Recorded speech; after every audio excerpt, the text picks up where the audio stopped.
Last video में हम लोगों ने बात करी थी बच्चों के बारे में, पापा के बारे में और दादाजी के बारे में। मतलब बिल्कुल सही कह रहे हो तुम। रजिस्टर, इंडक्टर और कैपेसिटर के बारे में। अब उनकी वेव फॉर्म देखते हैं, अब उनमें करंट और वोल्टेज का रिलेशन देखते हैं, वो भी एक बहुत ही शॉर्ट वीडियो के अंदर। तो चलिए शुरू करते हैं।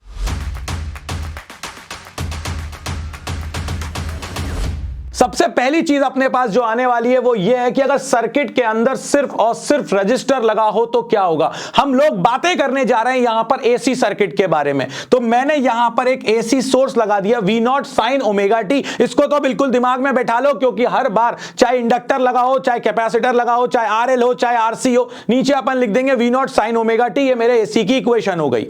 अब यहां पर सिर्फ और सिर्फ रजिस्टर लगा हुआ था। मुझे रिलेशन निकालना है V और I के बीच में। हम सब जानते हैं Ohm's law, V is equal to I R, तो I is equal to V by are.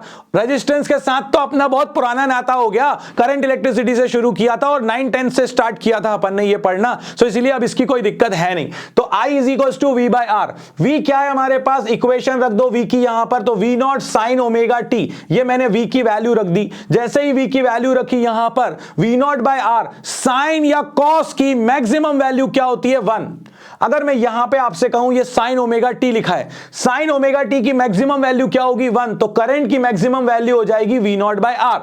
सुनते जाना अच्छे से। तो आज के बाद हमने एक रूल बना लिया कि साइन या कॉस के आगे जो भी लिखा होगा वो उसकी मैक्सिमम वैल्यू होगी। यानी अगर साइन थीटा के आगे V0 बाय आर लिखा है तो V0 by R is the peak value of current. So हमारे पास साइन या कॉस के आगे जो कुछ भी लिखा हुआ है वो उसकी पीक वैल्यू है। So I is equal to I0 sin omega t, और पीक वैल्यू हो जाएगी हमारे पास V0 बाय आर।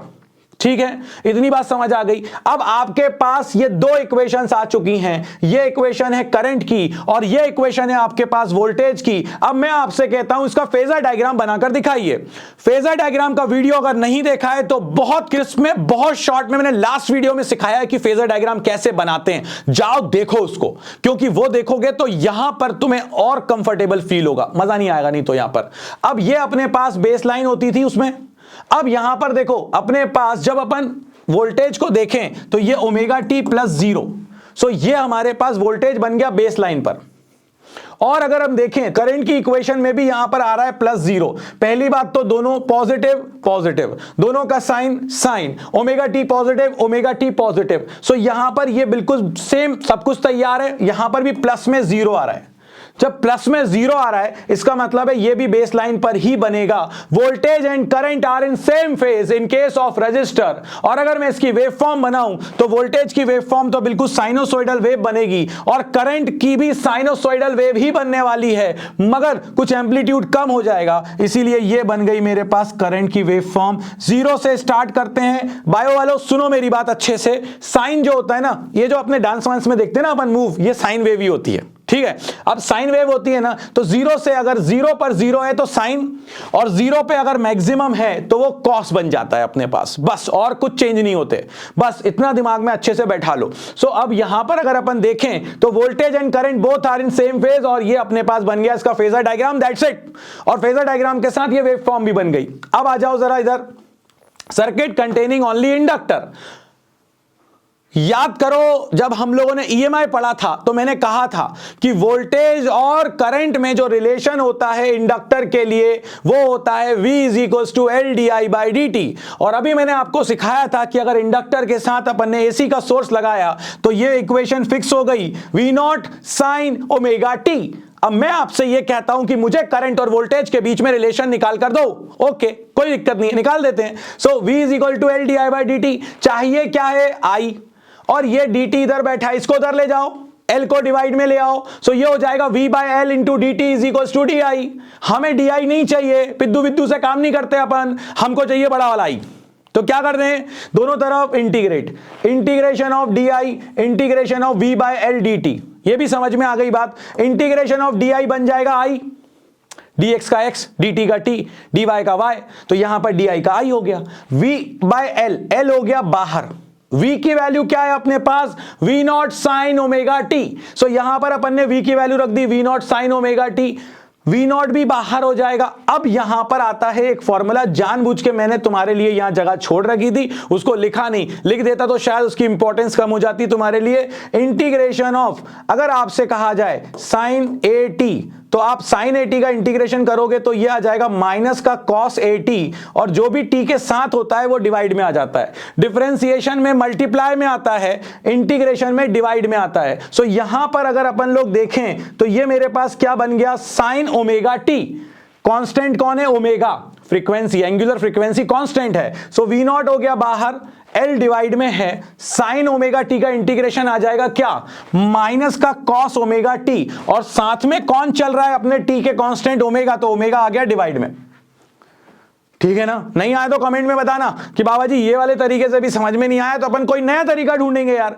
मतलब देखो समझ में आना चाहिए अल्टीमेटली। एक बार एक वायर के ऊपर ऐसे बर्ड बैठी हुई थी, अब कोई समझने को तैयार ही नहीं। जब मैंने समझाया, मेरे डायग्राम पे कोई गया ना तो सोच लेना। अगर आपसे कोई कहे कि एक बर्ड बैठी हुई थी और एसी क्यों नहीं लग रहा है, इसको बहुत समझाया, उसको टेक्निकल तरीके से नहीं आई समझ में बात। मैंने कहा सुनो भाई, क्या है ना, एसी ऐसे चलता है, जब बर्ड आती है ना तो ऐसे निकल जाता है। तो उसने कहा हाँ बाबा जी, अब बाकी कुछ और समझ में आए नहीं आए, ये बात समझ में आ गई कि एसी की इसको झटका क्यों नहीं लग रहा। तो अपने पास तरीके बहुत हैं समझाने के, और समझाने के तरीके, अभी एक नया तरीका और बताऊंगा तुमको। सो इसीलिए समझना है अपन को बस किसी भी तरह से। तो आप बताओ कमेंट में कि बाबा जी यहां पे मजा नहीं आया, अगली बार मजा दिला दूंगा मैं आपको, नहीं तो कमेंट में ही आपको कुछ ना कुछ सोल्यूशन उसका दे दूंगा। अब यहां पर अगर अपन देखें तो ये अपने पास साइन 80 का इंटीग्रेशन आ गया था, माइनस का कॉस 80 अपॉन ओमेगा, ए डिवाइड में आ गया, माइनस हो गया बाहर, कर दिया बाहर।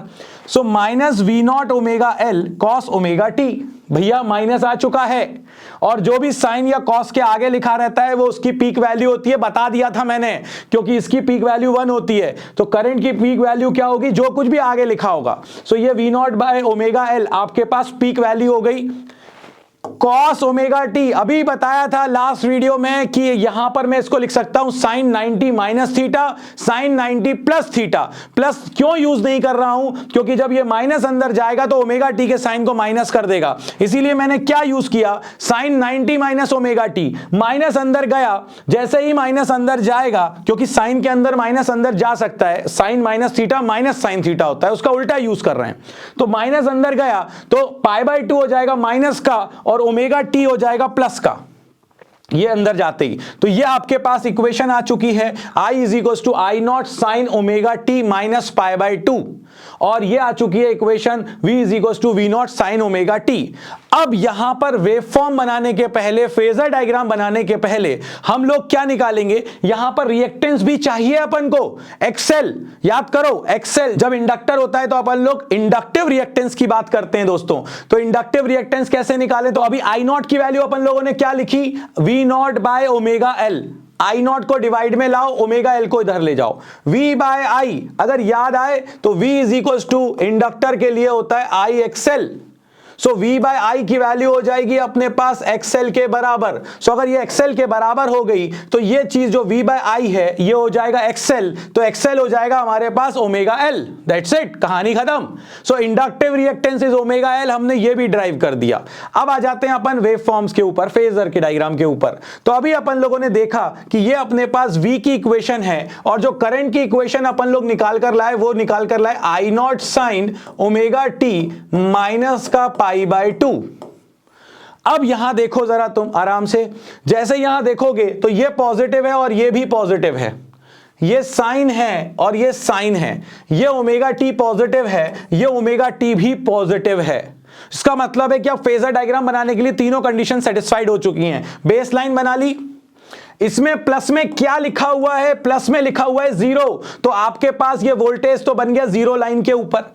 और अगर आप करंट को देखो तो ये omega T minus pi by 2 है, माइनस का मतलब होता है क्लॉकवाइज, तो क्लॉकवाइज आप 90 डिग्री जाओ इधर करंट बनाने के लिए। तो अब ये बताओ कि आई बाद में आ रहा है कि वी बाद में आ रहा है। अगर आप एंटी क्लॉकवाइज घूमोगे तो आपको वी बाद में मिलेगा, मतलब कि वोल्टेज लीड कर रहा है किससे, करंट से, कितने डिग्री से, 90 डिग्री से। अब अपन को बनानी है इसकी वेव फॉर्म। तो देखो वोल्टेज के केस में तो कोई दिक्कत ही नहीं है, ये बन गया वोल्टेज का वेव फॉर्म। साइन का वेव फॉर्म है ना, वही डांस वाला टुडू डुडू डुडू हो गया।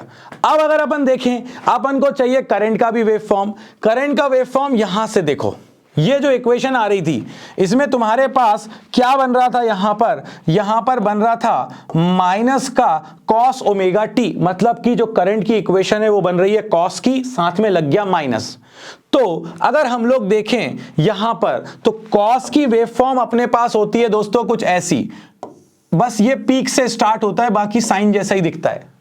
अगर ये कॉस की वेवफॉर्म है मगर बाहर क्या लगा हुआ है, माइनस, मतलब कि जो प्लस था वो बन जाएगा माइनस, जो माइनस था वो बन जाएगा प्लस, जो प्लस था वो बन जाएगा माइनस, जो माइनस था वो बन जाएगा प्लस। तो यहां पर अपनी जो वेवफॉर्म है वो स्टार्ट कहां से होगी, माइनस से, क्योंकि कॉस है करंट के अंदर, ये करंट के अंदर कॉस है 90 माइनस थीटा, अपन ने अभी दिखाई मैंने इक्वेशन। तो यहां पर आपके पास ये माइनस से स्टार्ट होगा और कॉस और साइन के बीच में 90 डिग्री का डिफरेंस चलता है। तो जब अपने पास कॉस जो है, साइन जो है मैक्सिमम होगा जब कॉस मिनिमम, फिर साइन मिनिमम कॉस मैक्सिमम, फिर साइन मैक्सिमम कॉस मिनिमम, फिर साइन मिनिमम कॉस मैक्सिमम। तो आपने जैसे ये सारे पॉइंट्स बना लिए, आप इसको ड्रॉ कर दो, ये आपके पास आ चुकी है करंट की वेवफॉर्म। अब अपन आते हैं circuit containing only and only capacitor. आ गया अपना हीरो पिक्चर में। कैपेसिटर डीसी को ब्लॉक करता है, क्यों? क्योंकि डीसी सीधा चलता है, दीवार मिली घुस गया, खत्म, सर टूट गया, फूट गया। एसी शाणा, एसी इज वेरी शाणा, एसी चलता है ऐसे, कैपेसिटर देखते ही उचक जाता है, ऐसे ही याद कर लो। तो कैपेसिटर जो है वो एसी को अलाउ करता है मगर डीसी को अलाउ नहीं करता। अब कोई कहेंगे यार ये पढ़ा रहा है फिजिक्स, या मजाक कर रहा है। देखो भाई ऐसा है कि हमें चाहिए आउटपुट, हमारा आ चुका है एग्जाम, हमें तो जिस भी तरह से समझ में आए हमारे लिए वो तरीका वैलिड है, बात खत्म। सो एसी को अलाउ करता है कैपेसिटर, बट डीसी को अलाउ नहीं करता, डीसी को ब्लॉक कर देता है। मैं और टेक्निकल तरीका भी इसका दूंगा, मैथमेटिकल वे भी दूंगा, टेंशन नहीं लेने का, अभी सीखने का। अब ये मेरे पास फिर से वही V naught sine omega t. Capacitor में करंट और वोल्टेज के बीच में अगर रिलेशन निकाल कर लाना है तो पापा ऑफ कैपेसिटर को याद करो, Q is equal to CV। Q is equal to CV। हमें क्या चाहिए, करंट। अगर हमें चाहिए करंट तो करंट होता है dQ बाई dt। Q की वैल्यू उठाओ यहां रख दो, C हो जाएगा बाहर, बचेगा कौन, V। V की वैल्यू क्या रख दी, V not sine omega T, तो ये हो जाएगा CV नॉट। साइन का डिफरेंशिएशन कॉस ओमेगा टी, और मैंने बताया था जो भी टी के साथ होता है डिफरेंशिएशन में वो बाहर मल्टीप्लाई में आता है, इंटीग्रेशन में वो डिवाइड में आता है। सो यहां पर ये ओमेगा आ जाएगा बाहर, और जो भी साइन या कॉस के आगे लिखा होता है वो होती है उसकी पीक वैल्यू, यानी कि V naught C omega, basically I naught बन जाएगा। So I is equal to हो गया I naught cos omega t, और कॉस ओमेगा टी को अपन लिख सकते हैं साइन 90 प्लस थीटा। क्यों लिख रहे हैं, क्योंकि जब फेजर डायग्राम बनाएंगे तो यहां पर ये प्लस ये साइन, तो ये भी साइन होना चाहिए था, इसीलिए मैंने कॉस को लिख दिया साइन 90 प्लस थीटा। और प्लस क्यों लिख रहा हूं, क्योंकि मैं चाहता हूं कि ओमेगा टी के साइन दोनों इक्वेशंस में सेम बने रहें, इसीलिए अपन ने ये प्लस वाला यूज करा। ये आ गई अपने पास करंट की इक्वेशन, ये आ गई अपने पास वोल्टेज की इक्वेशन। अब इस चीज को आपने आई नॉट लिखा हुआ है, किसको आई नॉट लिखा हुआ है, वी नॉट ओमेगा सी को। तो अगर अपन लोग कैपेसिटिव रिएक्टेंस निकालें XC, तो आपने वी नॉट ओमेगा सी को आई नॉट लिख रखा है। Again V by I for capacitor is basically equal to XC, capacitive reactance. तो अगर ऐसा है तो इसका मतलब है कि यहां पर अपन लोग ये आई नॉट को डिवाइड में लाएंगे, so V not by I not is equal to 1 upon omega C, and this is XC। XC is equal to 1 upon omega C, आ गया फॉर्मूला। अब यहां पर अपन बनाते हैं इसका फेजर डायग्राम। ये तो आपके पास वोल्टेज की इक्वेशन है। करंट की इक्वेशन अभी मैंने निकाली थी, क्या निकाली थी, I is equal to I naught cos omega t, sine 90 plus theta is also cos omega t, so tension नहीं लेने का।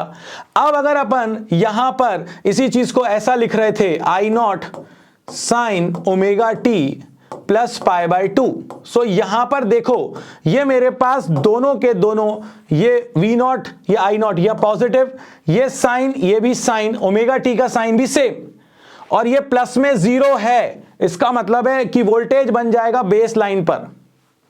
और अगर करंट को देखें तो वहां पर आ रहा है प्लस का pi by 2, plus pi by 2, plus मतलब एंटी क्लॉकवाइज, तो ये आपके पास करंट चला गया ऊपर, 90 डिग्री आगे चल रहा है। सो आई लीड्स वी बाय 90 डिग्री।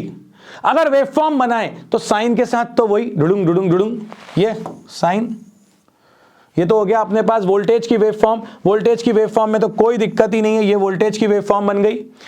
अब मुझे चाहिए करंट की वेव फॉर्म। करंट में इस बार cos ओमेगा टी आ रहा है और प्लस का आ रहा है, तो इसीलिए ये स्टार्ट तो प्लस से ही होगा। जब साइन मिनिमम तो cos मैक्सिमम, जब साइन मैक्सिमम तो cos मिनिमम, और इसी तरह से ये ग्राफ आगे बन जाएगा अपने पास cos का। तो ये I का ग्राफ हो गया, ये वेव फॉर्म हो गई, और ये V की वेव फॉर्म हो गई। अपन ने वेव फॉर्म भी बना ली, बट अब इन चीजों को याद भी तो रखना है।